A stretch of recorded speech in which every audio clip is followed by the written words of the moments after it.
राज्य पर एक राजा राज करता था। उस राजा की 4 बेटियां और एक बेटा। आइए उनकी जीवन गाथा देखिए। मंत्री जी, क्यों ना मैं अपनी चारों बेटियों को किसी दूसरे देश घूमने भेज दूं, जो इस देश से बहुत दूर है। वहाँ की शोभा ही कुछ निराली है। जैसा आप ठीक समझे महाराज जी।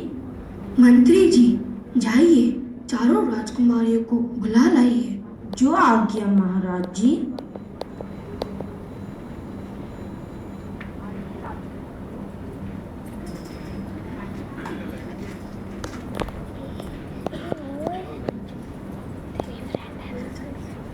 प्रणाम पिताजी। पिताजी, आज आपने हमें याद किया। हाँ राजकुमारियों, मैंने तय किया है इस देश से दूर बहुत सारे देश हैं जो देखने में काफ़ी सुंदर है। वहाँ के नज़ारे ही कुछ अलग है। वहाँ पर खाने पीने के, देखने के, घूमने के और पहनने के बहुत सारे साधन हैं। मैं चाहता हूँ कि तुम चारों राजकुमारियों वहाँ जाओ और उस देश में घूम आओ। हाँ पिताजी, हम जरूर जाएंगे, जरूर जाएंगे। पिताजी, कृपया मुझे न भेजें, मैं आपके साथ ही रहना चाहती हूँ। नहीं बेटी, आपको तीनों बहनों के साथ जाना ही होगा। पिताजी, मैं आपसे प्रार्थना करती हूँ, मुझे यहीं रहने की आज्ञा दीजिए। मैं आपसे अलग नहीं होना चाहती हूँ। सुपुत्री, आप उस नए देश में अवश्य ही जाएं। मैं आपको जल्दी वापस बुला लूंगा। जो आपकी आज्ञा पिताजी। हेलो। आज्ञा दीजिए पिताजी। सदा खुश रहो। आज्ञा दीजिए पिताजी। सदा सुखी रहो। आज्ञा दीजिए पिताजी। सौभाग्यवती रहो।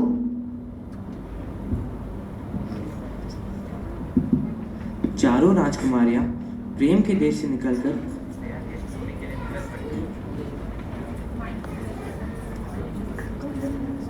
अरे वाह, अब तो बहुत मजा आएगा। हम सब नया देश देखेंगे। हाँ बहना, वहाँ पर नए नए खिलौने मिलेंगे। हाँ हाँ, खाने के लिए अच्छे अच्छे पकवान, पहनने के लिए तरह तरह के कपड़े, गहने और बहुत सारी चीजें होंगी। हाँ हाँ, मैं तो वहाँ बहुत सारी चीजें लूंगी। तुम खुश नहीं हो छोटी बहना? मुझे तो बस पिताजी की ही याद आ रही है। मुझे वापस जाना है। चलो छोटी राजकुमारी, पिताजी ने कहा है ना, वो हमें जल्द बुला लेंगे। चारों राजकुमारियां नए देश के मुख्य द्वार पर पहुंच गई हैं। ठहरो। अरे, ये आवाज कहाँ से आई? आप लोग कौन हो? कहाँ से आए हो? हम लोग राजकुमारियां हैं। हम प्रेम के देश से आए हैं। मेरे पास आओ। मेरे पास बहुत सी सुंदर चीजें हैं जो तुम्हें पसंद हो, ले लो। नहीं नहीं, रुको, हम इसे नहीं पहचानते हैं, इसके पास मत जाओ। डरो मत, ये सारी चीजें आपके लिए ही है। क्या हुआ छोटी राजकुमारी, तुम्हें कुछ नहीं चाहिए? नहीं, मुझे कुछ नहीं चाहिए। मुझे तो बस पिताजी की ही याद आ रही है। मुझे वापस घर जाना है।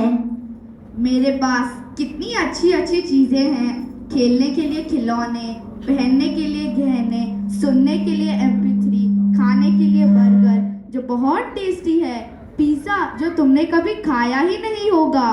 ये देखो, ये मोबाइल है। क्या तुम किसी से बात करना चाहोगी? नहीं, मुझे किसी से बात नहीं करनी। जैसे तुम्हारी इच्छा राजकुमारी। समय बीतता गया। एक दिन राजा के मन में ख्याल आया, क्यों ना अब राजकुमारियों को वापस बुला लिया जाए। मंत्री जी, जाइए राजकुमार को बुला लाइए। जो आज्ञा महाराज जी।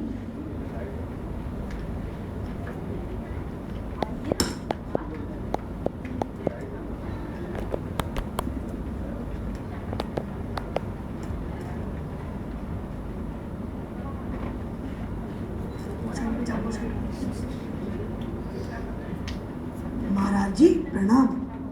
राजकुमार, तुम्हारी बहनों को गए कई वर्ष बीत गए, आप जाकर उन्हें वापस ले आए। जो आ गया महाराज जी। महाराज जी, मुझे वहाँ जाने की आज्ञा दीजिए। प्रणाम। आयुष्मान भव।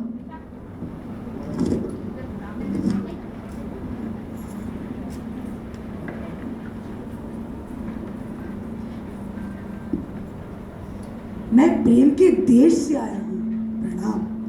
मुझे पिताजी ने भेजा है तुम्हें वापस अपने घर ले जाने। राजकुमारी मन में सोच रही है, अरे ये मेरा भाई यहाँ कैसे आ पहुँचा? नहीं नहीं, तुम इसकी बातों में मत आओ, इसका कहना मत मानो। ये तुम्हें ऐसी जगह ले जाएगा जहाँ पे तुम्हें कुछ नहीं मिलेगा। ये तुम्हें मोह माया में फंसाना चाहता है, जहाँ से निकलना बहुत मुश्किल है। ये तुम्हें भ्रम में डाल रहा है। इसका कहना मत मानो, नहीं तो पछताना पड़ेगा। तुम कौन हो? मैं तुम्हें नहीं पहचानती। अरे ये क्या हुआ? इसने तो मुझे पहचानने से ही इनकार कर दिया। चलो दूसरी बहन के पास चलकर देखते हैं। जय गणेश देवा, माता जाकी पार्वती पिता महादेवा। जय गणेश देवा, माता जाकी पार्वती पिता महादेवा। प्रणाम बहना। पिताजी ने मुझे तुम्हें वापस अपने घर ले जाने के लिए भेजा है। नहीं नहीं, मैं यहाँ बहुत खुश हूँ, बहुत खुश हूँ। मेरा पिताजी से प्रणाम कह देना। अरे ये क्या हुआ? इसने भी चलने से मना कर दिया। अब मैं पिताजी को क्या जवाब दूंगा, उन्हें क्या कहूँगा? चलो तीसरी बहन का हाल चलकर देखते हैं। बहना प्रणाम। मैं तुम्हें वापस अपने घर ले जाने आया हूँ। हाँ हाँ, मैं चलने को तैयार हूँ, पर थोड़ी देर रुकिए।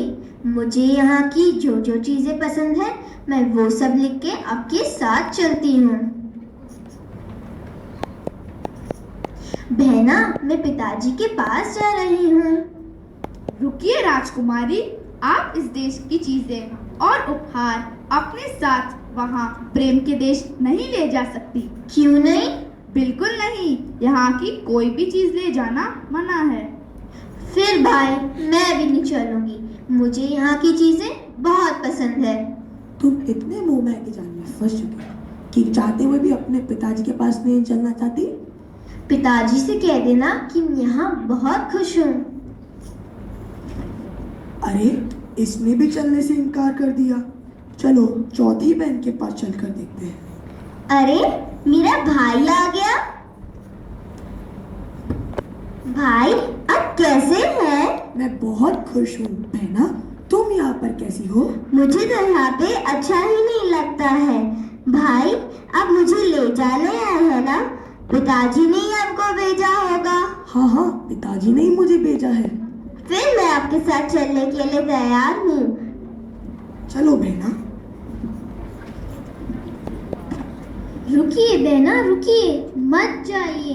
देखिए हम यहाँ कितने खुश हैं। देखिए यहाँ के लोग कितने अच्छे हैं, कितने मजे ले रहे हैं। देखिए ये कितनी खुश हैं।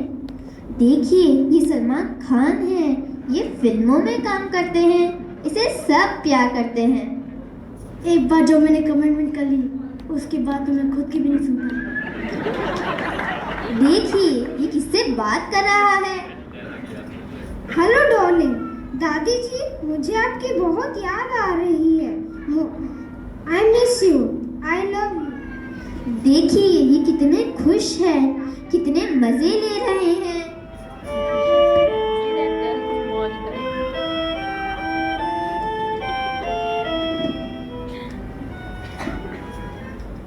मुझे ये सब चीजें पसंद नहीं, मैं इन सब चीजों से दूर रहना चाहती हूँ। रुकिए बहना रुकिए, मत जाइए।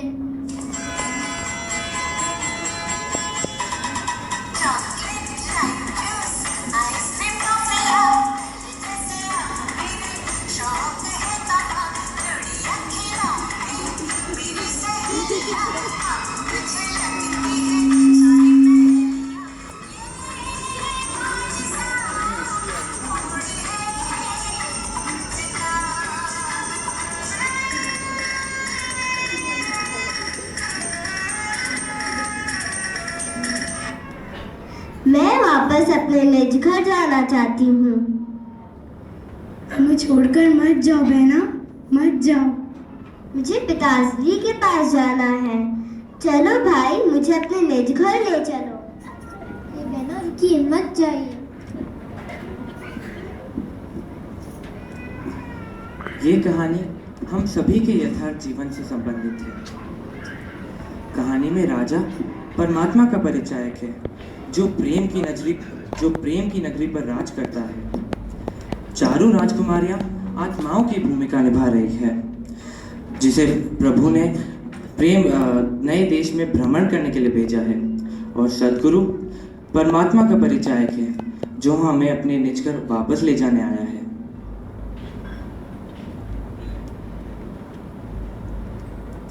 पहली राजकुमारी, मैं वो आत्मा हूँ जो इस दुनिया में आकर फंस चुकी हूँ और प्रभु के नाम से परहेज रखती हूँ।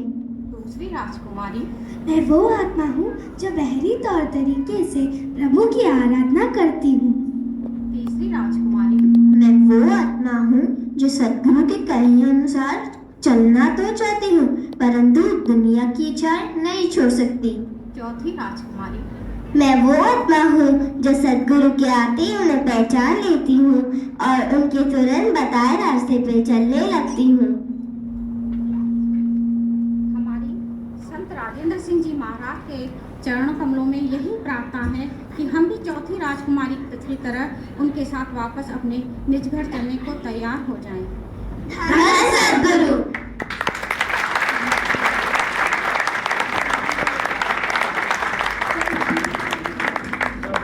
ये संत राजेंद्र सिंह जी महाराज की